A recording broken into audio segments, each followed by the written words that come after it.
2 വർഷത്തിന് ശേഷമാണ് അജിത്തിന്റെ ഒരു മൂവി വരുന്നത്. അതും മങ്കാത്തയ്ക്ക് ശേഷം അർജുനും അജിത്തും ഒരുമിച്ച് വരുന്ന ഒരു മൂവി. തൃഷയുടെ ക്യാരക്ടറായ കായലും അതുപോലെ തന്നെ അർജുൻ എന്ന് പറയുന്ന അജിത്തിന്റെ ക്യാരക്ടറിന്റെ റൊമാൻറ്റിക് റിലേഷൻഷിപ്പിലാണ് ആദ്യത്തെ ഒരു ഹാഫിൽ കൂടുതൽ എക്സ്പ്ലോർ ചെയ്തിരിക്കുന്നത്. അതിന് കാരണം എന്താണെന്ന് വെച്ചാൽ ഈ 2 ക്യാരക്ടേഴ്സ് മാരേജ് കഴിഞ്ഞ് 12 വർഷം കഴിയുമ്പോൾ തൃഷ ഡൈവേഴ്സിന് അപ്ലൈ ചെയ്യുന്നു. അതായത് തൃഷയുടെ ക്യാരക്ടറായ കായൽ ഡൈവേഴ്സിന് അപ്ലൈ ചെയ്യുന്നു. സോ ആ ഒരു ഡൈവേഴ്സിന് അപ്ലൈ ചെയ്ത് കഴിഞ്ഞ് കുറച്ച് ദിവസം കഴിഞ്ഞ് തൃഷ പറയുന്നു എനിക്ക് അച്ഛനും അമ്മയും കാണാൻ പോകണം. അത് കുറേ ദൂരെയാണ്, ടിബ്ലിസി എന്ന് പറഞ്ഞൊരു സ്ഥലത്താണ്. അപ്പം അങ്ങനെ അവർ ഓൺ റോഡ് പോകാൻ തീരുമാനിക്കുന്നു. 9 മണിക്കൂറത്തെ യാത്രയാണ്. അവർ പോകുന്ന വരിയിൽ നടക്കുന്ന അൺഎക്സ്പെക്റ്റഡ് ആയിട്ടുള്ള സംഭവത്തിൽ ഈ ഒരു നായകൻ ഒരു വലിയ പ്രശ്നത്തിൽ ചെന്നപ്പെടുന്നതാണ്. സോ എന്താണ് പ്രശ്നം എന്നറിയാൻ ആ ഒരു സിനിമ കാണുന്നവരും കൂടുതലൊന്നും ഞാൻ പറയുന്നില്ല. സോ അങ്ങനെ ഒരു നായകൻ അത്രയും വലിയൊരു പ്രോബ്ലത്തിലേക്ക് പോകുന്നു.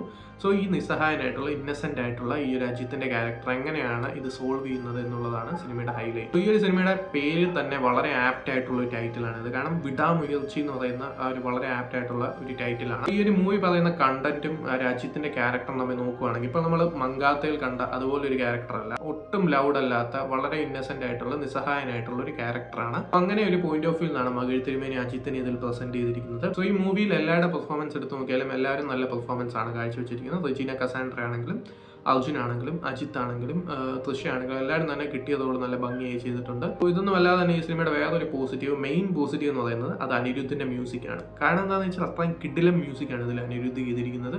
ഇപ്പം ആദ്യത്തെ മാരേജ് സോങ് ആണെങ്കിലും ബാക്കിയുള്ള ബാക്ക്ഗ്രൗണ്ട് സ്കോർ ആണെങ്കിലും ഇത്രയും സ്ലോ ബേണിംഗ് ആയിട്ടുള്ള ആ ഒരു ഫസ്റ്റ് ഹാഫിനെ എലവേറ്റ് ചെയ്യാൻ ഈ ഒരു അനിരുദ്ധിന്റെ മ്യൂസിക് ആണ് കൂടുതലും ഈ ഒരു സിനിമയെ ഹെൽപ്പ് ചെയ്തിരിക്കുന്നത്. അതുപോലെ തന്നെ ക്ലൈമാക്സിലെ പത്തിക്കിച്ച് എന്ന് പറഞ്ഞ മ്യൂസിക്, അതിന് മുമ്പുള്ള പ്രീ ക്ലൈമാക്സ് വരുന്ന കാർ സീനിനകത്തെ ആ ഒരു മ്യൂസിക് എല്ലാം തന്നെ ആ ഒരു ബാക്ക്ഗ്രൗണ്ട് സ്കോർസ് എല്ലാം തന്നെ കിഡിലിനായിട്ടാണ് വന്നിരിക്കുന്നത്.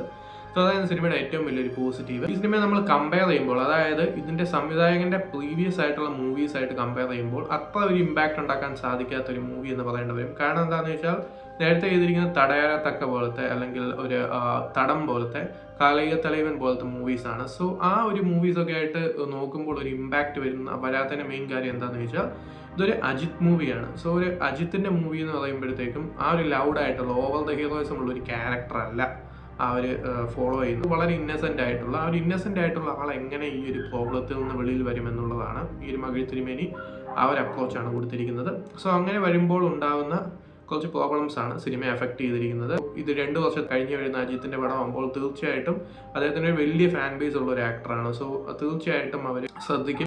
അവർ കൂടുതലായിട്ട് ആ ഒരു ഫാൻസിന് വേണ്ടിയുള്ള സെലിബ്രേറ്റ് ചെയ്യാനുള്ള സംഭവങ്ങളൊക്കെ ഈ ഒരു സിനിമയിൽ കുറവാണ്. അതൊരു സിനിമയുടെ നെഗറ്റീവായിട്ട് വേണേൽ കാണാം. പേഴ്സണലി എനിക്ക് വർക്കായിട്ടുള്ള ഒരു മൂവിയാണ് വിടാമുയർച്ചി. അജിത്തിനെ പോലെ ഒരു വലിയ സൂപ്പർ സ്റ്റാർ ഇതുപോലെ ഒരു ക്യാരക്ടർ ചെയ്യുമെന്ന് വിചാരിച്ചില്ല. പക്ഷേ ആ ഒരു അപ്രോച്ചാണ് എനിക്ക് ഇഷ്ടപ്പെട്ടത്. അത് ഒരേ സമയം പോസിറ്റീവാണ് നെഗറ്റീവാണ് എന്നുള്ളതാണ് സിനിമയുടെ ഒരു പ്രശ്നം. അല്ലാതെ നോക്കുകയാണെങ്കിൽ സിനിമ ഒരു ഡീസന്റ് വാച്ച് ആയിരുന്നു. തീർച്ചയായിട്ടും നിങ്ങളെല്ലാവരും കണ്ടിട്ട് നിങ്ങളുടെ അഭിപ്രായം പറയുക.